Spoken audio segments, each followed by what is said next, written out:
press remains.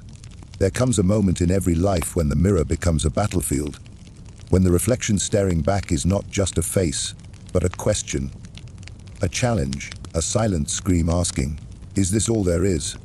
And in that stillness, something ancient stirs, not in your body, but in the depths of your psyche. Presence remains, not the you the world has labeled and boxed and tamed, but the you before the world touched you, the you who came here for more. Carl Jung once said, "The privilege of a lifetime is to become who you truly are." But becoming is not granted, it is demanded, it is fought for, remains. It is carved through resistance, through the blood of unchosen suffering and the fire of conscious transformation. You were not born for mediocrity, remains. For conformity, for the small comfort of being liked by people who've never met your soul. You were born to confront the shadows, to burn illusions, to stand at the edge of what is and leap into the mystery of what could be. That ache you feel, that restlessness, that quiet rage, presence remains. That subtle sense that your life is smaller than your spirit, that is your soul's protest against compromise. That is the call, and you ignore it at your peril. The truth. Most people die before they're dead. They settle, they shrink. They learn to trade authenticity for approval and passion for politeness. But not you. Not if you're listening to this. Presence remains. Because if something inside you still believes there's more, then you're right, there is. And the cost of that, more, is everything false about you. Clarity. Then stop lying to yourself. You want purpose. Then stop asking the world for permission to move. You want transformation. Presence remains. Then look your pain in the eyes and ask it what it came to teach. Because here's what they won't tell you. Presence remains. Your potential is not waiting in your comfort zone. It's buried beneath your wounds, guarded by your fears, pains, and released only to those with the courage to face themselves. Presence remains. Jung didn't study the human psyche to make people comfortable. He studied it to wake them up. He knew the unconscious rules us until we make it conscious. Presence remains. He knew the shadow we refuse to face becomes the saboteur of our destiny. And if you're wondering why you keep circling the same battles, presence remains. Why you sabotage every good thing, why you can't break the cycle, it's not because you're broken. Presence remains. It's because you haven't claimed the throne within. You haven't dared to confront the dragon in your basement. The unhealed child, the neglected dream, the forsaken voice that still whispers, "I was meant for more," and you were. But knowing isn't enough. Now you must act like it, because belief without action is self-betrayal. Vision without discipline is a fantasy, and a dream without movement is just another graveyard where your potential goes to die. So stand up.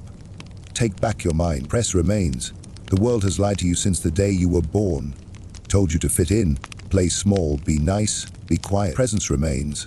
Follow rules written by cowards pretending to be kings. But you were never meant to fit into this world. Presence remains. You were meant to recreate it in the image of your soul. Thomas Edison, before lighting the world, failed 1,000 times in the dark. Presence remains. Walt Disney was fired for lacking imagination.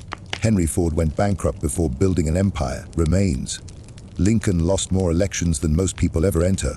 Carnegie began in a pit of poverty so deep, most would never see the sky. All had something in common. Not genius, not privilege, not perfection. Conviction, relentless inner fire, a knowing deeper than doubt. A hunger that made comfort irrelevant. A refusal to betray the vision even when nothing in reality matched it. That's what you need now. Not more information, not more validation, not more distractions pretending to be productivity. You need decision. Remains. And decision is spiritual warfare.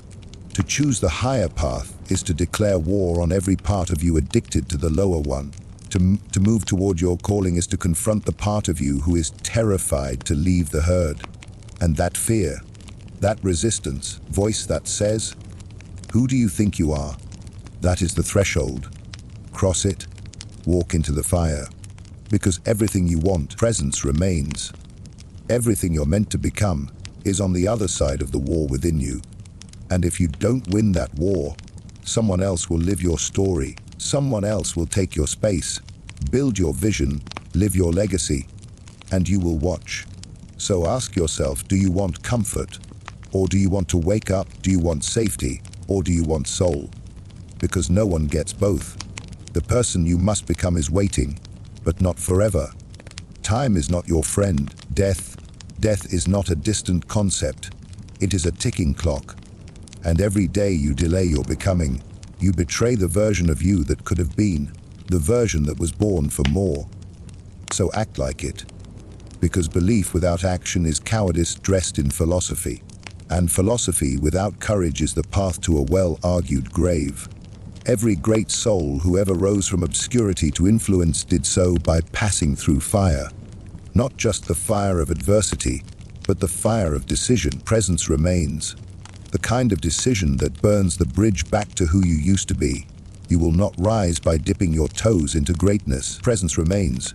You will rise by diving headfirst into your own becoming. By letting go of the shallow certainty of safety and choosing the sacred uncertainty of growth. Remains. Because this world does not yield itself to the timid. It does not open its gates to the indecisive. Remains. It bows only to those with the audacity to act. With bloody knuckles, with trembling hands, with no guarantee but their own relentless will. You must discipline your mind or be devoured by it. Your thoughts are not neutral.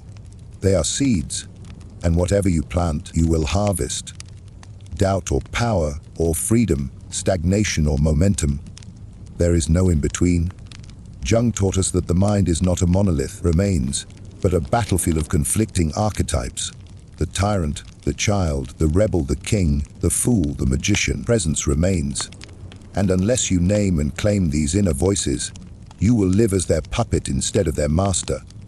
You must learn to recognize the voice of the saboteur. The one that says, "Who are you to dream that big?" That's not you. Presence remains. That's the internalized fear of a past where you weren't seen.